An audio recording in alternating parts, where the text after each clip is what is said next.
اور جس کا نامہ اعمال اس کے بائیں ہاتھ میں دیا جائے گا تو وہ کہے گا اے کاش مجھ کو میرا اعمال نامہ نہ دیا جاتا اور مجھے معلوم نہ ہوتا کہ میرا حساب کیا ہے۔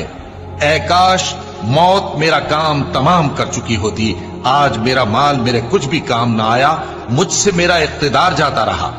حکم ہوگا کہ اسے پکڑ لو، اب اسے طوق پہنا دو،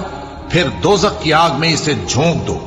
پھر زنجیر سے جس کی لمبائی 70 گز ہے جکڑ دو۔ یہ نہ تو اللہ عظمت والے پر ایمان لاتا تھا اور نہ فقیر کے کھانا کھلانے کی ترغیب دیتا تھا، سو آج اس کا بھی یہاں کوئی دوست نہیں اور نہ اس کے لیے کوئی کھانا ہے سوائے زخموں کے دھون کے، جس کو گناہگاروں کے سوا کوئی نہیں کھائے گا۔ سو میں ان چیزوں کی قسم کھاتا ہوں جو تم کو نظر آتی ہیں اور ان کی جو تمہیں نظر نہیں آتی، کہ یہ قرآن ایک معزز فرشتے کا پہنچایا ہوا کلام ہے اور یہ کسی شاعر کا کلام نہیں، مگر تم لوگ بہت ہی کم ایمان لاتے ہو۔